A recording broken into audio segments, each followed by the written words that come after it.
menatap langit di malam cerah, akan terpana memandangi bintang-bintang yang menembus kegelapan. Pemandangan yang memukau itu biasanya mendorong orang bertanya-tanya, bagaimana alam semesta yang kita huni ini berawal, dan hukum-hukum apa yang mengaturnya.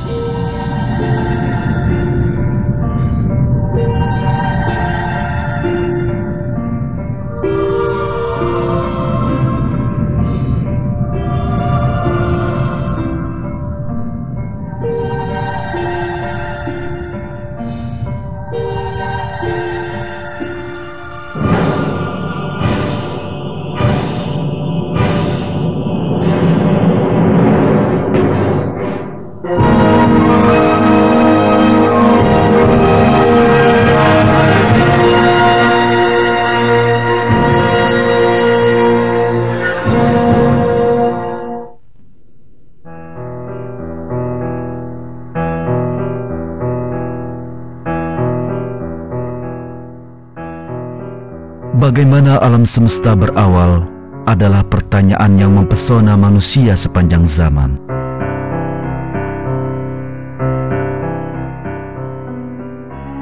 Banyak ilmuwan dan filsuf sepakat pada satu kebenaran tentang asal mula alam semesta, yakni memiliki suatu awal dan diciptakan.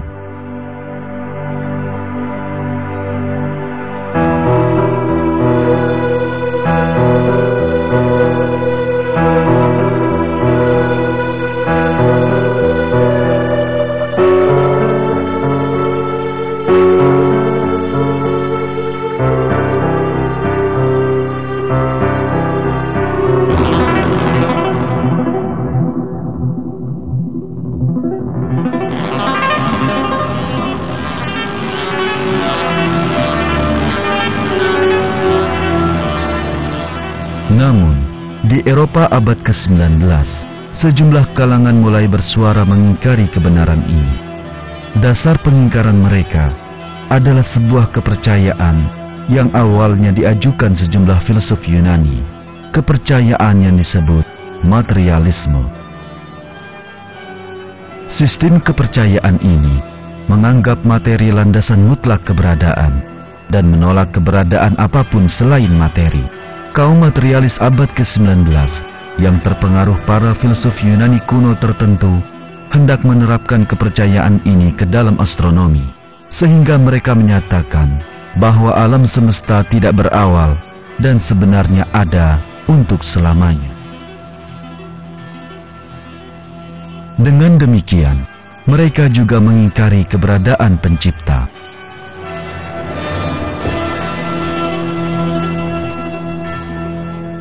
Bertahun-tahun kemudian, kepercayaan materialis ini dibantah ilmu pengetahuan abad ke-20.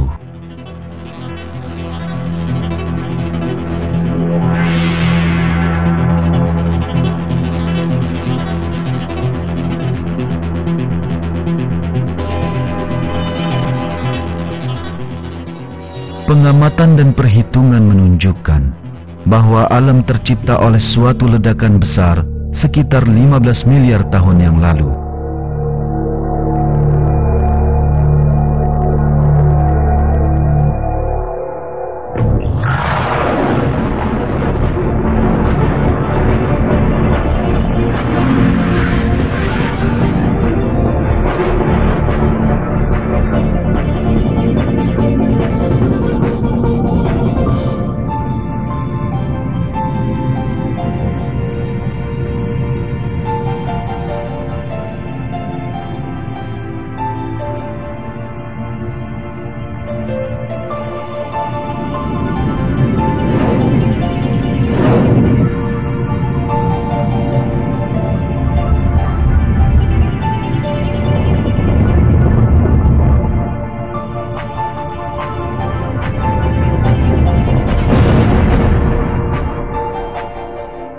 Dunia ilmu pengetahuan mulai menerima kenyataan bahwa alam semesta diciptakan. Ilmu pengetahuan menemukan Tuhan, seru sampul majalah Newsweek.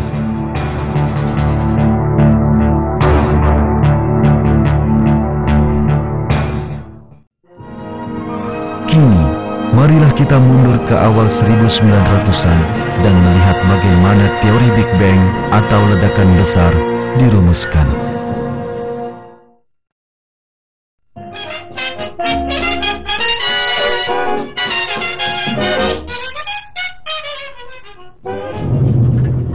Kalender menunjukkan tahun 1929 dengan sebuah tungku buatan pabrik, yakni tungku terbesar yang pernah dibuat. Para buruh sedang mencetak sekeping cermin raksasa. Cermin raksasa ini akan ditempatkan pada sebuah teleskop yang lebih besar dan kuat daripada model-model sebelumnya, dan rencananya teleskop itu dipasang di Observatorium Mount Wilson, California, yang akan menyaksikan salah satu penemuan terbesar dalam sejarah.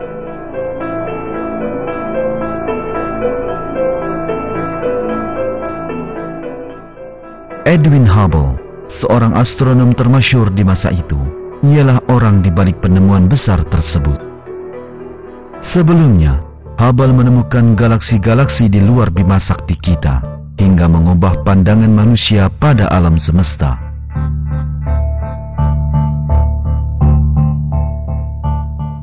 Tahun itu, ia membuat satu lagi penemuan besar dengan teleskop baru di Observatorium Mount Wilson ini.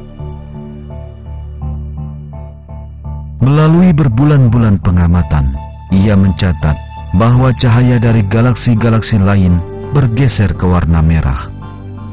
Warna merah ini bernilai fisika penting. Menurut hukum fisika, spektrum sumber cahaya yang menjauhi titik pengamatan akan perlahan-lahan bergeser ke warna merah. Karena itu, pengamatan ini menunjukkan satu fakta yang tak terungkap sebelumnya. Semua galaksi di ruang angkasa menjauhi kita.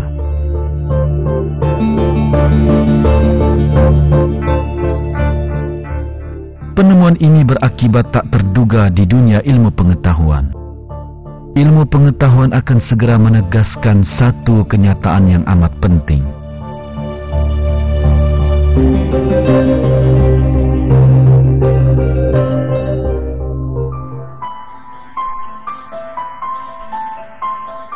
Hubble sedang menuju ke satu penemuan penting lainnya. Galaksi-galaksi bukan hanya menjauhi kita, namun juga menjauhi satu sama lain. Jarak antar galaksi bertambah seiring dengan waktu. Hanya ada satu cara menafsirkan hal ini: alam semesta mengembang.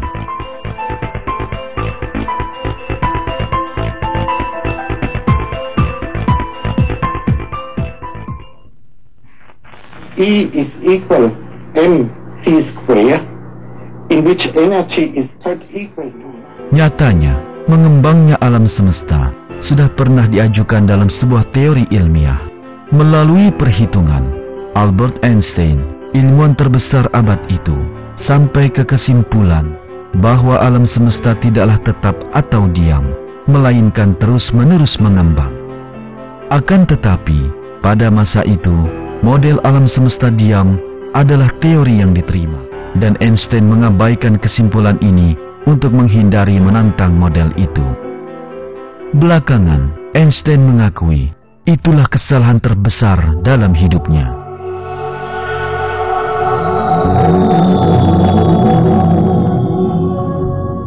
Lalu, menggabungkan pengamatan dan perhitungan teoretis Hubble dengan pengembangan alam semesta yang teramati, apakah makna semua ini? Agar lebih paham bagaimana alam semesta mengembang, kita mesti membayangkan seluruh alam seakan permukaan sebuah balon yang sedang kita tiup. Pada balon itu, kita telah menggambar sejumlah titik berjarak sama. Bersama membesarnya balon, titik-titik tersebut kian menjauh satu sama lain. Ini memperlihatkan bahwa semakin kita mundur ke masa lampau, terus hingga ke awal waktu, kita akhirnya mendapati bahwa alam semesta tidaklah lebih dari sekedar satu titik tunggal. Perhitungan menunjukkan bahwa titik tunggal ini bervolume nol dan berkepadatan tak terhingga. Namun, ilmu pengetahuan tidak mengenal titik yang bervolume nol.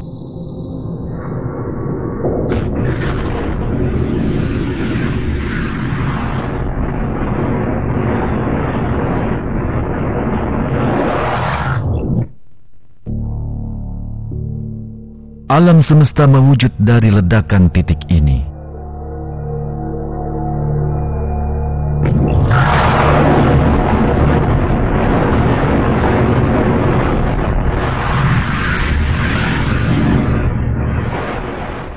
Ilmuwan menyebutnya Big Bang, yang berarti ledakan besar. Ledakan besar menunjukkan bahwa alam semesta terbentuk dari suatu ketiadaan, dengan kata lain, diciptakan.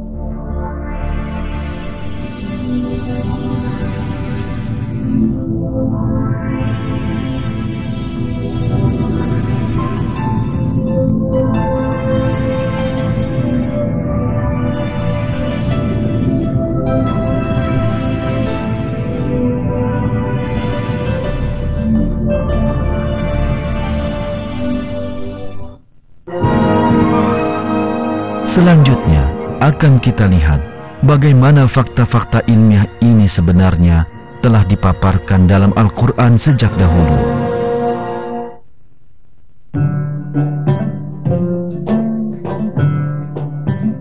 Sesungguhnya kebenaran tentang asal mula alam semesta telah disampaikan kepada manusia sekitar 14 abad sebelum penemuan Hubble.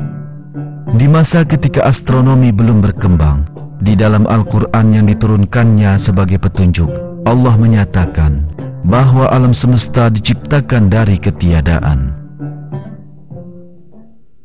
Dia pencipta langit dan bumi.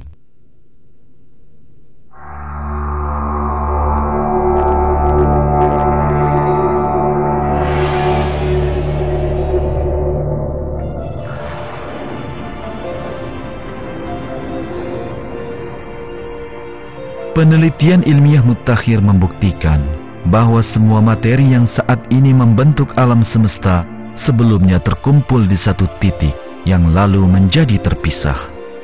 Namun, kebenaran yang diungkapkan teori ledakan besar ini telah disampaikan kepada manusia 1400 tahun lalu dalam Al-Quran.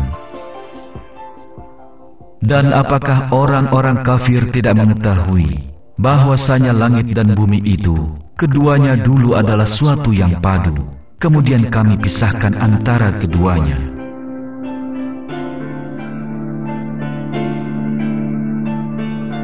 Juga, berabad-abad sebelum ilmu pengetahuan berkembang, Al-Quran secara menakjubkan mengabari manusia tentang mengembangnya alam semesta. Dan langit itu kami bangun dengan kekuasaan kami, dan sesungguhnya kami benar-benar meluaskannya.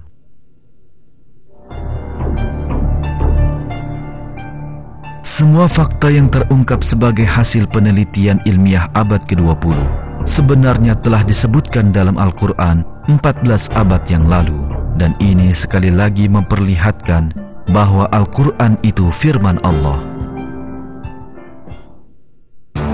Bagaimana teori ledakan besar meraih kemenangan ilmiahnya? Bagaimana para pembela pemikiran materialis takluk saat menghadapi ledakan besar? Segera akan kita lihat.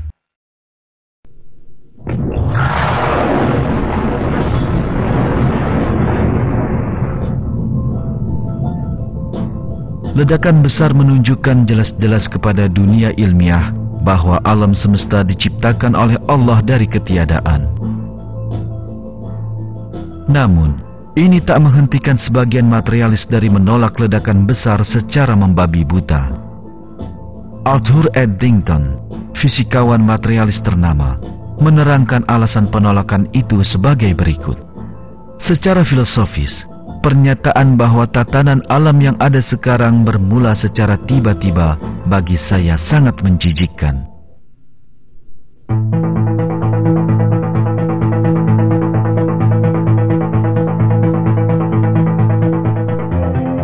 Astronom Inggris yang terkenal, Sir Fred Hoyle, juga sangat jengkel pada teori ledakan besar. Di pertengahan abad ke-20, Hoyle mengajukan gagasan tandingannya, Steady State Theory atau teori keadaan tetap. Teori ini tak banyak berbeda dengan teori alam semesta tetap yang diterima luas di abad ke-19. Teori keadaan tetap, seperti juga materialisme abad ke-19, menyatakan bahwa alam semesta selalu ada dan berukuran tak terhingga. Tujuan sebenarnya teori ini adalah mendukung filsafat materialis dan sungguh berseberangan dengan teori ledakan besar yang secara ilmiah menerangkan terciptanya alam. Selama beberapa waktu, para pembela teori keadaan tetap menahan serbuan teori ledakan besar. Namun, ilmu pengetahuan terus maju menggilas mereka. Di tahun 1948, ahli fisika Amerika, George Gamow, membuat satu penemuan penting tentang teori ledakan besar. Menurut perhitungan Gamow, seharusnya ada sejumlah tertentu radiasi di alam semesta sebagai sisa dari ledakan besar itu. Radiasi ini mestinya tersebar merata di seluruh alam. Bukti yang diperlukan demi membenarkan perhitungannya datang tak terlalu lama. Di tahun 1965, ilmuwan Arno Penzias dan Robert Wilson bersama-sama menemukan radiasi ini. Radiasi ini, yang mereka sebut radiasi latar alam semesta, tersebar merata kemanapun mereka melihat di alam semesta. Radiasi ini segera disadari sebagai warisan ledakan besar yang masih menggema sejak detik-detik pertama ledakan itu. Penzias dan Wilson berbagi hadiah Nobel untuk penemuan penting ini. Arno Penzias menyatakan yang berikut tentang peristiwa hebat ini. Astronomi menuntun kita kepada satu kejadian unik, suatu alam semesta yang tercipta dari ketiadaan. 10, 9,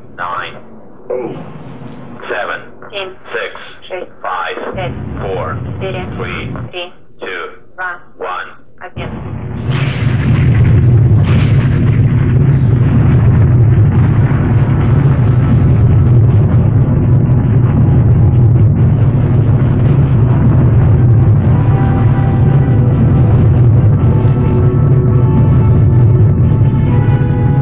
Di tahun 1989, NASA meluncurkan sebuah satelit ke angkasa untuk meneliti gejala radiasi latar alam semesta. Sensor-sensor peka pada satelit yang dinamakan COBE itu membenarkan perhitungan Penzias dan Wilson hanya dalam 8 menit. COBE merekam bukti sisa-sisa ledakan besar yang darinya alam semesta lahir. Penyingkapan ini, yang disebut sebagai penemuan abad itu, merupakan bukti langsung teori ledakan besar. Bukti teori ledakan besar ini diumumkan luas oleh media di seluruh dunia. Pertama-tama malam ini, kami akan mencoba menjelaskan dengan bahasa yang kita semua pahami apa yang seorang ilmuwan hari ini sebut penemuan terbesar abad ini, jika bukan sepanjang masa. Itulah kata-kata fisikawan Inggris Stephen Hawking, pengarang dari Francisca Herbert. Teori ledakan besar dibuktikan oleh penelitian tentang kabut bintang. Pada acara close up pagi ini, saya akan melihat tulisan tangan Tuhan. Itulah sebutan para ilmuwan bagi data terakhir yang mereka peroleh dari angkasa luar. Astrofisikawan merasakan satelit yang berpernak-pernik.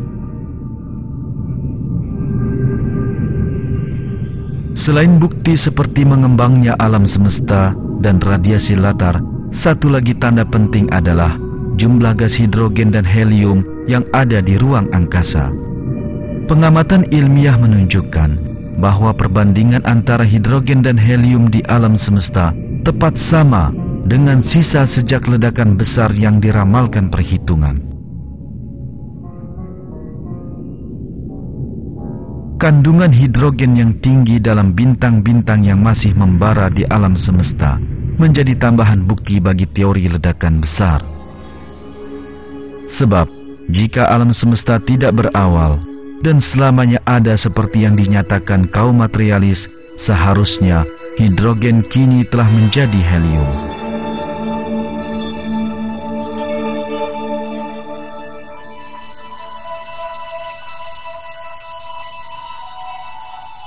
Semua bukti nyata ini menuntun kepada diakuinya teori ledakan besar di kalangan masyarakat ilmiah. Dengan cara ini, ilmu pengetahuan menemukan fakta bahwa alam semesta telah diciptakan. Dennis Sciama yang bertahun-tahun membela teori keadaan tetap bersama Fred Hoyle mengungkapkan perasaannya tentang bukti-bukti teori ledakan besar sebagai berikut. Saya dahulunya pendukung teori keadaan tetap, bukan karena percaya bahwa teori itu pasti benar, tetapi karena melihatnya sangat menarik, sehingga saya ingin agar teori itu terbukti benar. Namun, karena bukti-bukti pengamatan yang menentang kian banyak, kian jelas bahwa permainan sudah selesai, dan orang harus meninggalkan teori keadaan tetap.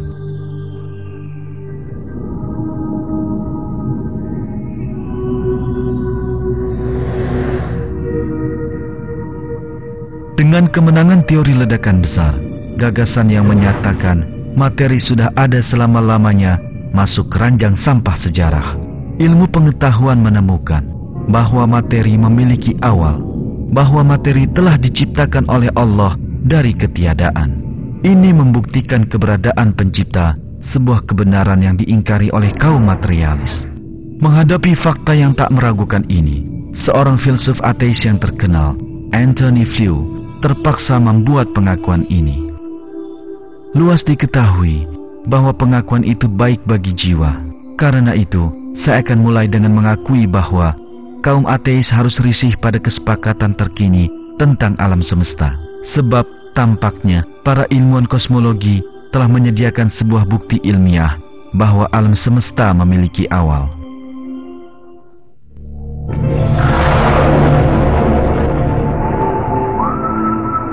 Teori ledakan besar membuktikan tidak hanya materi yang mempunyai awal, tetapi juga waktu. Waktu juga tercipta bersama ledakan besar, sebab waktu adalah suatu gagasan yang bergantung pada materi dan tak dapat dibahas tanpa materi. Fakta ini juga menunjukkan kepada para ilmuwan bahwa materi dan waktu telah diciptakan pencipta yang tak terikat oleh gagasan-gagasan itu dan yang mengatur segalanya.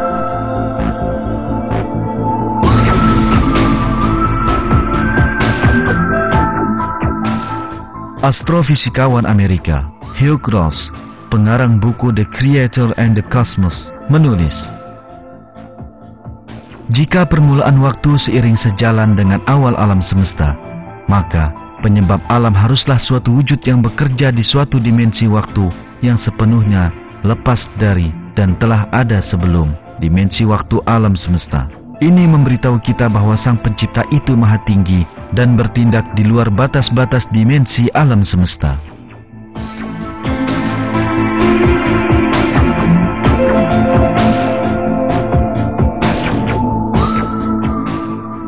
Banyak ilmuwan yang mempelajari bukti ilmiah tanpa prasangka menerima keberadaan Pencipta yang Maha Kuasa.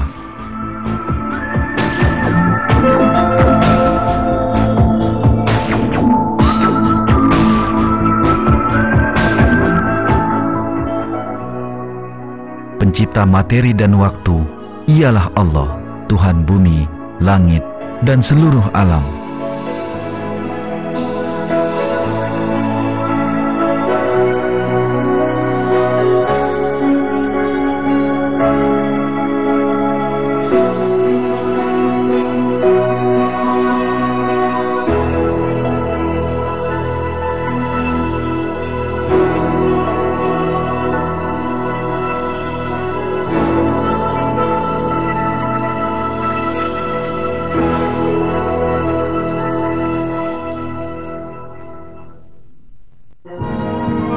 Bagaimana ilmuwan mengungkap keseimbangan halus di alam semesta? Bagaimana sebenarnya keseimbangan ajaib di alam semesta terbentuk? Jawabannya segera hadir. Ilmu pengetahuan modern tidak hanya membuktikan bahwa alam semesta diciptakan dari ketiadaan, namun juga menunjukkan bahwa tiap rinciannya adalah hasil rancangan tanpa celah. Penemuan mutakhir membuktikan alam semesta tidaklah terbentuk tanpa sengaja seperti dinyatakan kaum materialis. Sebaliknya, seluruh alam adalah ciptaan sempurna Allah.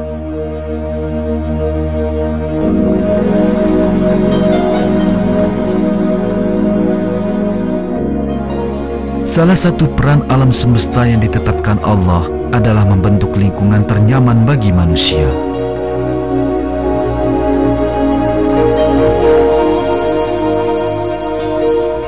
Pengamatan astrofisika menunjukkan bahwa laju pengembangan alam semesta, kedudukan bumi di galaksi Bima Sakti, panjang gelombang cahaya matahari, nilai kekentalan air, jarak antara bumi dan bulan, perbandingan jumlah gas-gas atmosfer, dan banyak faktor lain telah dirancang membentuk lingkungan ternyaman bagi manusia.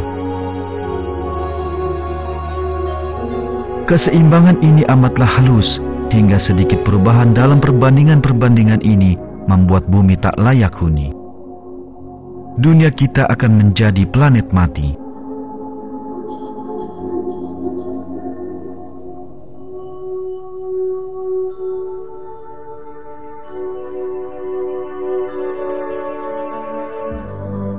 Para astronom dan fisikawan teoritis menyebut keseimbangan yang memukau ini fine-tuning atau penyelarasan cermat.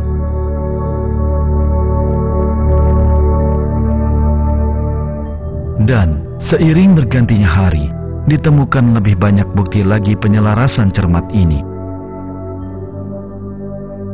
Melihat kenyataan ini, banyak ilmuwan, bahkan yang memendam prasangka materialis, menerima bahwa alam semesta itu sebuah rancangan agung dan hasil penciptaan.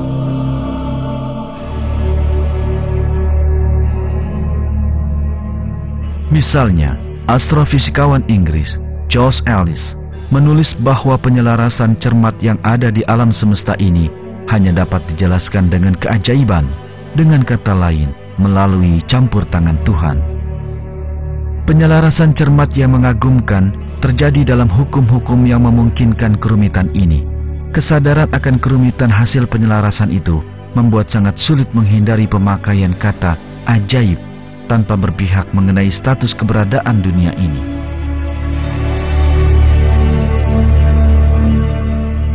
Dan Profesor John O'Keefe, seorang astronom yang bekerja untuk NASA, menyatakan, jika alam semesta tidak dibuat dengan kecermatan tertinggi, kita tidak mungkin pernah ada. Menurut saya, keadaan ini menandakan bahwa alam semesta diciptakan agar manusia dapat hidup di dalamnya.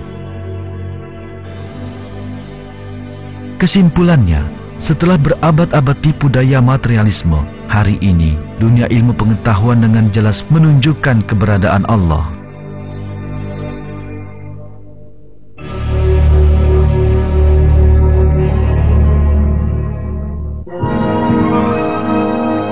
Keseimbangan mengagumkan dari ledakan besar, tatanan agung yang tercipta setelahnya, semua segera kita lihat.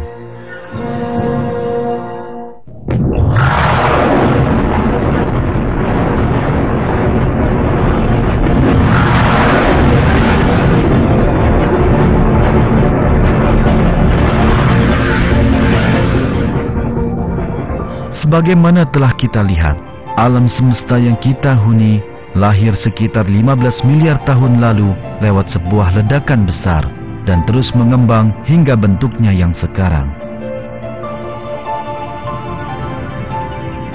Kehampaan ruang angkasa, galaksi, planet, matahari, bumi.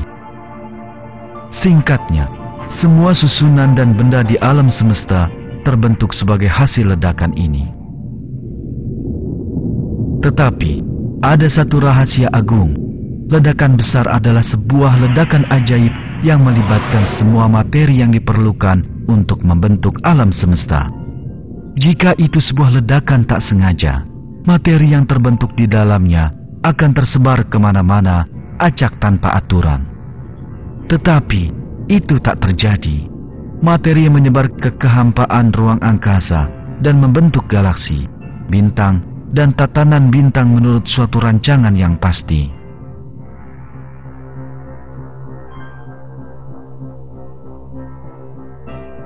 Akhirnya, terbentuklah satu alam semesta yang amat teratur dan tertata.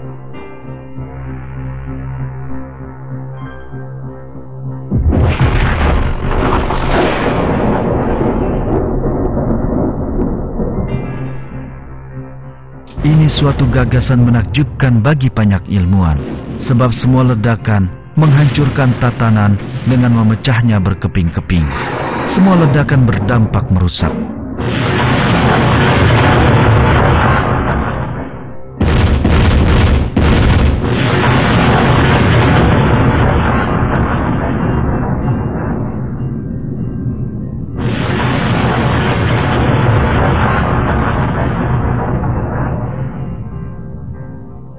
Karena itu, terbentuknya tatanan tanpa celah setelah ledakan besar ini hanya dapat dijelaskan sebagai sebuah keajaiban.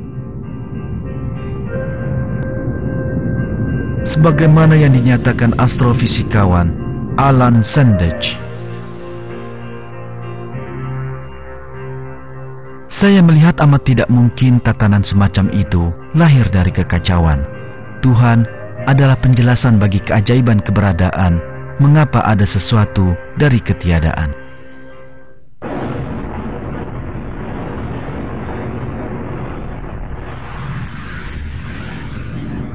Keajaiban besar ini mengumpulkan atom-atom dengan cara tertentu, lalu membentuk alam semesta dan keseimbangan sempurna di antara miliaran galaksi, triliunan bintang, dan benda-benda langit lainnya. Allah lah yang maha bijaksana dan maha kuasa, yang membuat keajaiban ini dan memperlihatkannya kepada kita. Allah berfirman dalam Al-Quran, yang kepunyaannya lah kerajaan langit dan bumi, dan dia tidak mempunyai anak, dan tiada sekutu baginya dalam kekuasaannya, dan dia telah menciptakan segala sesuatu, dan dia menetapkan ukuran-ukurannya dengan serapi-rapinya.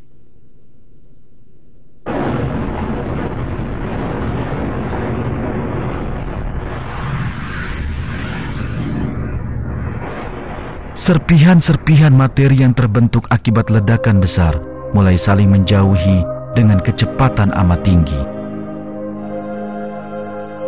Namun, jika bergerak sedikit lebih lambat, segenap materi akan menyatu sebelum tatanan-tatanan bintang sempat terbentuk, karena amat kuatnya gaya gravitasi.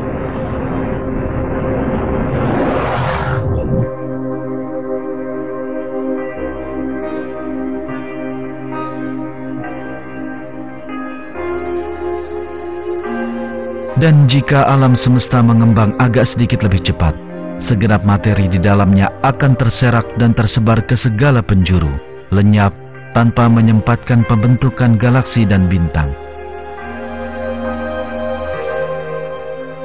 Dalam kedua keadaan itu, tak akan ada makhluk hidup termasuk kita di alam semesta. Namun, keduanya tidak terjadi. Dan sebaliknya, laju pengembangan yang dirancang begitu baik melahirkan tatanan alam semesta yang sekarang ini. Jadi, seberapa haluskah keseimbangan ini?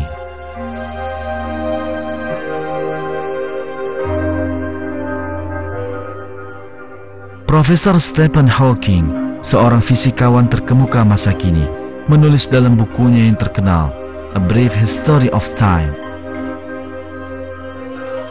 Jika laju pengembangan sedetik setelah ledakan besar lebih lambat, bahkan hanya 1/100.000 triliun, alam semesta akan kembali menciut sebelum sempat mencapai ukurannya yang sekarang.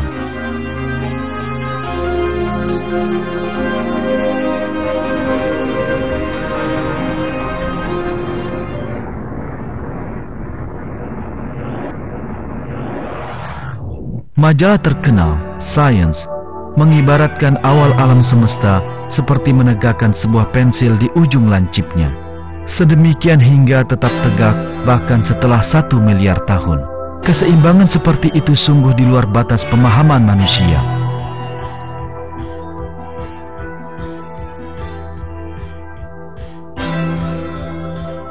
Apakah yang ditunjukkan keseimbangan luar biasa ini?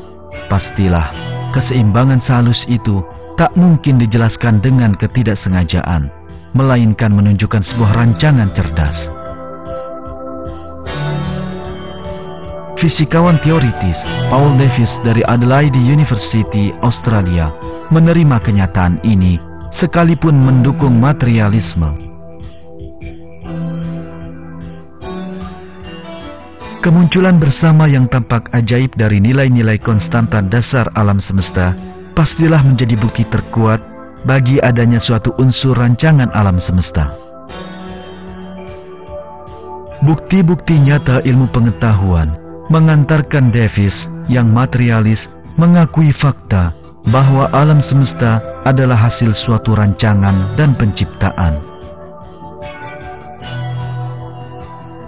Profesor astronomi Amerika, Josh Greenstein, membuat pernyataan senada dalam bukunya, The Symbiotic Universe.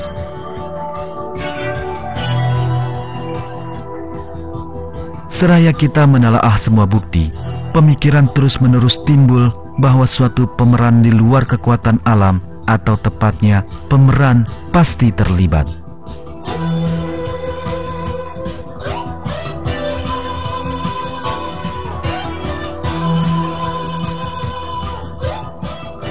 Ringkasnya, rencana dan tatanan unik di alam semesta jelas menunjukkan keberadaan pencipta yang memiliki ilmu, kekuatan, dan kecerdasan tanpa batas.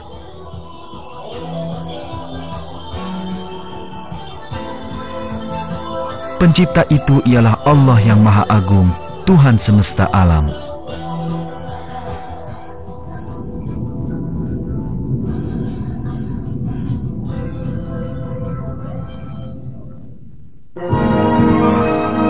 Apa gunanya ruang hampa yang sedemikian luas? Apa yang akan terjadi jika ruang angkasa tidak seluas itu? Akan segera kita saksikan.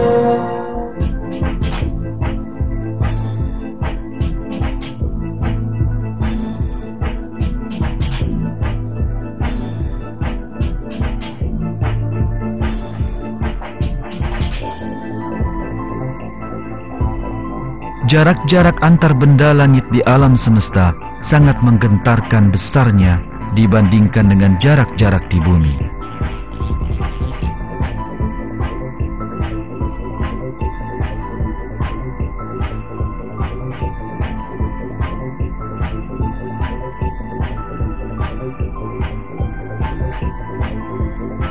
Jarak terjauh yang dapat kita tempuh di muka bumi ialah 15.000 kilometer.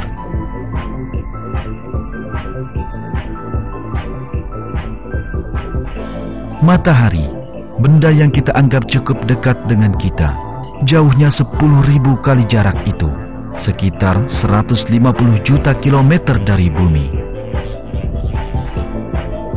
Jarak-jarak yang lebih besar diukur dengan satuan yang disebut tahun cahaya.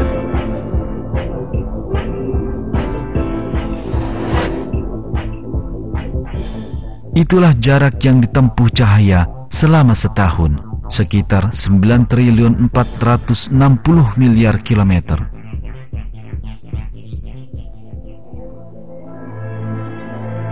Galaksi Andromeda, tetangga terdekat Bima Sakti kita, terletak 2 juta tahun cahaya dari kita. Alam semesta sendiri berisi sekitar 100 miliar galaksi, dan dari sini kita menyadari bahwa membayangkan luasnya alam semesta adalah di luar kemampuan pemikiran kita. Lalu, mengapa alam semesta begitu luas? Para ilmuwan yang mencari jawabannya menemukan bahwa ukuran alam semesta adalah satu lagi angka yang mengejutkan. Jarak-jarak antar benda langit yang demikian jauh sebenarnya membuat mantap garis edar planet-planet. Perhitungan menunjukkan bahwa jika jarak-jarak ini sedikit saja lebih besar, gaya gravitasi antar bintang akan menggoyahkan garis edar itu, sehingga mengakibatkan benda-benda langit melenceng dari jalur biasanya. Sebaliknya, jika jarak-jarak itu sedikit lebih dekat, unsur-unsur berat yang dilontarkan ke ruang angkasa lewat ledakan bintang raksasa akan jarang sekali jatuh ke bintang atau planet lain, hingga bumi akan kekurangan unsur-unsur yang penting bagi kehidupan.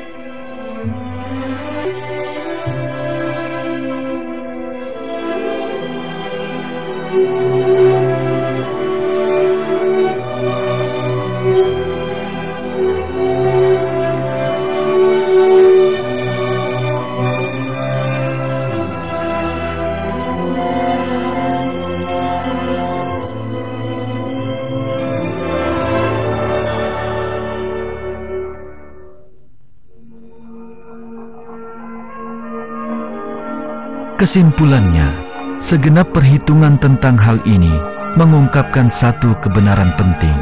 Jarak-jarak antar bintang yang ada sekarang cocok bagi keberadaan tatanan planet seperti yang kita miliki. Dalam bukunya, The Symbiotic Universe, Profesor Josh Greenstein menulis, jika saja bintang-bintang agak lebih rapat, astrofisika tidak akan banyak berbeda.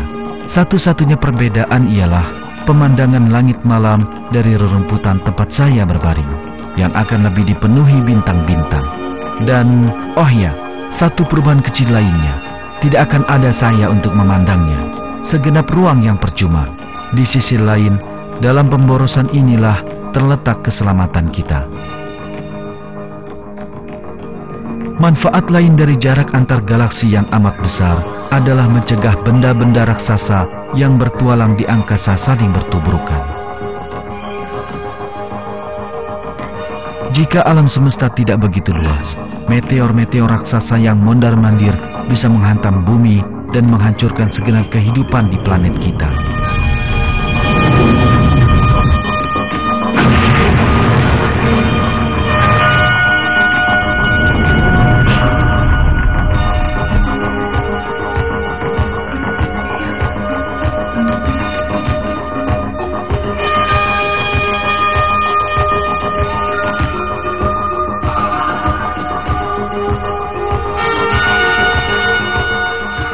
Seluruh keseimbangan ini menunjukkan bahwa jarak antar benda langit cocok bagi keberadaan kehidupan manusia.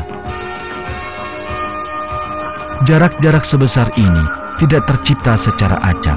Allah menciptakannya dengan tujuan tertentu.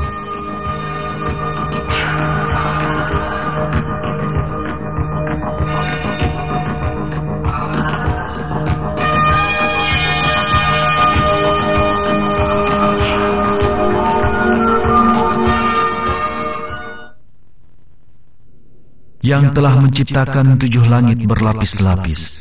Kamu sekali-kali tidak melihat pada ciptaan Tuhan yang Maha Pemurah sesuatu yang tidak seimbang.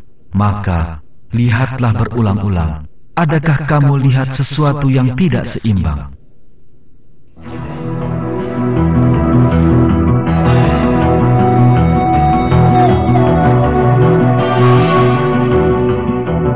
Informasi yang Anda saksikan dalam film ini menunjukkan sejumlah kebenaran penting. Filsafat materialisme yang menyangkal keberadaan Allah dan penciptaan alam semesta telah dibantah oleh ilmu fisika dan astronomi modern. Ilmu pengetahuan membuktikan bahwa alam semesta diciptakan oleh Allah.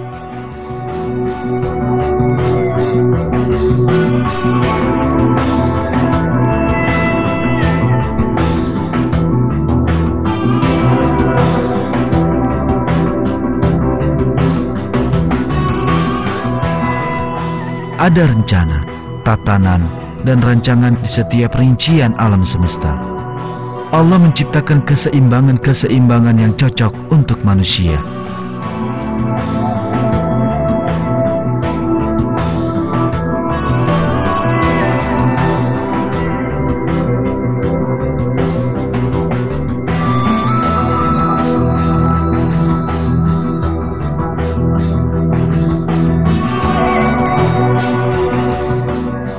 Allah, pemilik pengetahuan, kekuatan dan hikmah yang tanpa batas, menciptakan alam semesta, dan tugas kitalah mengenali dan menghargai penciptaan ajaib ini.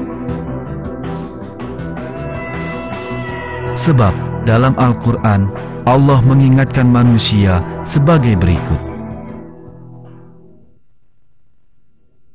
Sesungguhnya, Tuhan kamu ialah Allah yang telah menciptakan langit dan bumi dalam 6 masa. Lalu dia bersemayam di atas Arsy. Dia menutupkan malam kepada siang yang mengikutinya dengan cepat.